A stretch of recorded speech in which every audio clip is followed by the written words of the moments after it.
Jesus परिवार में आप सभी को जय मसीह। सिकंदर और सुरूप का पिता सिमोन नाम का एक कुरूनी मनुष्य जो गांव में आ रहा था, उधर से निकला। उन्होंने उसे बेगार में पकड़ लिया और उसका क्रूस उठा ले चले। यहाँ प्रभु यीशु मसीह के एक दुखित घटना है। प्रभु यीशु मसीह को रोमी सैनिक लोग कोड़े मार रहे थे और मारते हुए उसके ऊपर लगभग 90 किलो का क्रूस का जो वजन था उसके ऊपर रख के गोल तोला ले जा रहे थे। जहां पर प्रभु यीशु मसीह को क्रूस पर चढ़ाना था, उस जगह का नाम था गोल तोला। वहां बहुत से बड़े बड़े लोगों का नाम दिया गया है, जैसे पिलातुस महायाजक, कैफा है। लेकिन वहीं एक साधारण व्यक्ति था जिसका नाम सिमोन कुरेनी था। उसका नाम कुरेनी इसलिए था कि वह कुरेनी एक शहर था, कुरेनी शहर स्थान से आया था, वहीं पर रहता था। वह एक बहुत धार्मिक व्यक्ति था। वह अपने देश से यरूशलेम फसह का त्योहार मनाने के लिए मंदिर में आराधना करने आया था। यह समय एक ऐसा समय था जब लोगों के अंदर धन्यवाद नहीं था। प्रभु यीशु मसीह भला प्रभु है, सबका भला करने वाला प्रभु है। उसने लोगों के जीवन में बहुत बढ़िया बढ़िया काम किए और अच्छे से अच्छे काम किए। अंधों को आंखें दिया, कोढ़ियों को चंगा किया, मुर्दों को प्रभु ने जीवित किया। लेकिन जब सभी के सामने प्रभु यीशु मसीह को सूली पर चढ़ाने के लिए ले जाया जा रहा था, तो कोई भी प्रभु के पक्ष में खड़ा नहीं होने के लिए आया, ना ही कोई प्रभु के पक्ष में गवाही देने के लिए आया। यहाँ तक कि उसके चेले भी उससे दूर हो गए थे। सबसे निकट रहने वाला चेला पतरस भी प्रभु यीशु मसीह को 3 बार इनकार कर दिया था। एक चेला जिस पर प्रभु ने धन की थैली दी थी और वह चोर भी था, उस यहूदा इस्करियोती ने चंद पैसों के खातिर प्रभु को बेच दिया। लेकिन ऐसे अंधकार के समय में कई बार सितारों के समान कोई न कोई चमकते हुए निकल कर आ ही जाता है। जैसे पुराने नियम में मिस्र देश में अंधकार और अकाल का समय था, उस समय में यूसुफ के समान एक व्यक्ति उठता है। जब इजराइल के सरह पनाह टूटी हुई और दरवाजे जले हुए थे, उस समय नेहाम जैसा सितारा खड़ा होता है। यहाँ पर भी जब अंधकार के समय में जब प्रभु यीशु मसीह को सूली पर चढ़ाने के लिए ले जाया जा रहा था, प्रभु यीशु मसीह को कोड़े मारा गया। वे लहू लुहान और पूरी रीति से थके हुए हैं।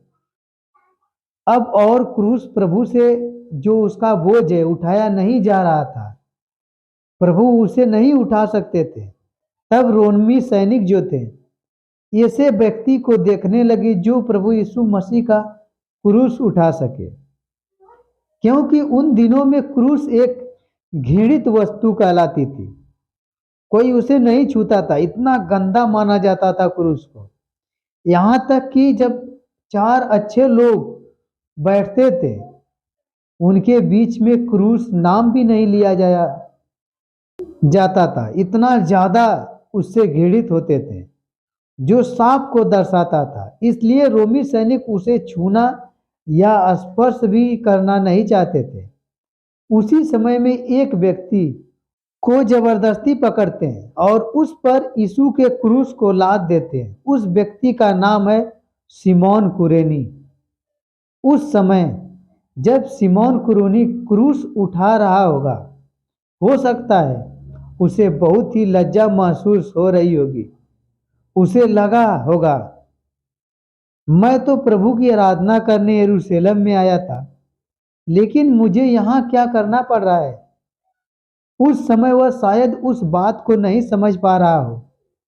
शायद उसने यह बात अपने घर में जाकर अपने बच्चों के साथ और अपने पत्नियों के साथ बांटा हो कि आज उसके साथ क्या हुआ जब वो आराधना करने के लिए गया। सवाल उठता है, क्यों केवल सिमोन, इसका कोई व्याख्या नहीं है, ना ही किया जा सकती है। यह प्रभु का अनुग्रह था। प्रभु के अनुग्रह से बाइबल भरी पड़ी है। बहुत से लोगों के ऊपर परमेश्वर का अनुग्रह हुआ है, जैसे साउल जो कलीसिया को सताने वाला था। प्रभु ने उसे अपनी सेवा करने के लिए चुना, क्योंकि प्रभु का अनुग्रह उस पर हुआ था। सिमोन कुरेनी को भी प्रभु का क्रूस उठाने का सौभाग्य मिला। उसे रोका गया, उस पर बोझ डाला गया। बाइबल कहती है उसको बहुत बड़ी आशीष प्राप्त हुई हो, वो प्रभु को बहुत नजदीक से देख पाया हो। प्रभु के चेले भी उस समय प्रभु से दूर थे। सभी चंगाई पाने वाले जितने लोग थे प्रभु से बहुत दूर थे। प्रभु के भाई और बहनें उससे दूर थे उस समय, लेकिन आज सिमोन कुरेनी बहुत प्रभु के पास है। जब आप और मैं प्रभु के नाम के कारण दुख उठाना पड़े हम लोगों को, तो समझ लेना कि आप प्रभु के बहुत करीब हैं। अपने दुख में आप प्रभु को अपने करीब पाएंगे।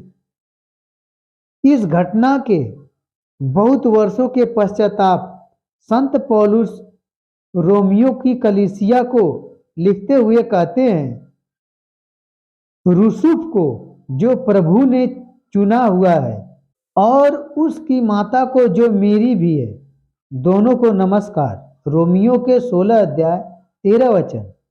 हमें हमेशा किसी उद्देश्य के लिए तोड़ा जाता है। सिमोन कुरेनी के जीवन में भी यही हुआ था।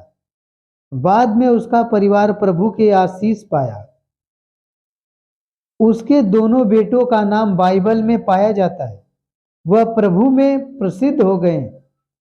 रूसुफ के विषय में लिखा गया है, वह प्रभु का चुना हुआ और प्रभु को प्रसिद्ध हो गया।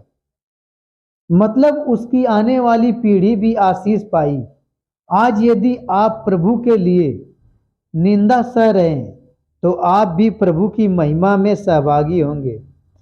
प्रभु आपके दुखों को कभी नहीं भूलेगा और आपको कभी नहीं त्यागेगा। आप अगर अपने पूरे दिलो जान से, अपनी आत्मा से प्रभु में लीन हो गए हैं, परमेश्वर आपको कभी छोड़ना नहीं चाहता। प्रभु आपसे बहुत प्यार करता है। जब आपको दुख होता है, परमेश्वर कहता है वो मुझे होता है। आप जितना परमेश्वर में बने रहते हैं, जब आपको कोई तकलीफ होती है तो परमेश्वर आपको ऊंचाइयों पर लेकर जाता है। कई लोग ऐसी ऐसी हालात में डगमगा जाते हैं, शैतान उन्हें चढ़ने नहीं देता ऊंचाइयों पे। मुसीबत आती है, लोग डगमगा के सब कुछ छोड़ देते हैं कि मैं तो प्रभु को मान रहा हूं, क्यों मेरे जीवन में ऐसा हो रहा है। हमारे जीवन में तो खुशियां होनी चाहिए, मैंने तो प्रभु को स्वीकार कर लिया है। ऐसा नहीं हो सकता कि आपने प्रभु को स्वीकार किया और आपके जीवन में खुशियां ही खुशियां हो, क्योंकि प्रभु ने बताया इस धरती के लिए आप कुछ कर ही नहीं रहे हैं। अगर आपने अपने आप को प्रभु को दिया है, तो आप स्वर्ग के लिए सब कुछ दे दिया है। आपके लिए स्वर्ग में सब कुछ बनाया जा रहा है। आपको अनंत जीवन मिलेगा।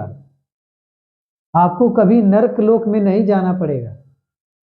अगर आप प्रभु में बने रहते हैं, तो यहाँ पर आपके जीवन को इस पृथ्वी पे सबसे अलग बनाया जाता है। मगर आप थोड़ी सी मुसीबत में आके डगमगा जाते हैं, तो परमेश्वर से दूर चले जाते हैं, और उस समय आप परमेश्वर से दूर होते होते बहुत दूर चले जाते हैं। अगर आपने प्रभु का क्रूस उठाने का निर्णय ले लिया है, तो निश्चित है आप प्रभु के बहुत करीब हैं। परमेश्वर आपको देख रहा है, उसकी दृष्टि आप पर बनी हुई है। आमीन।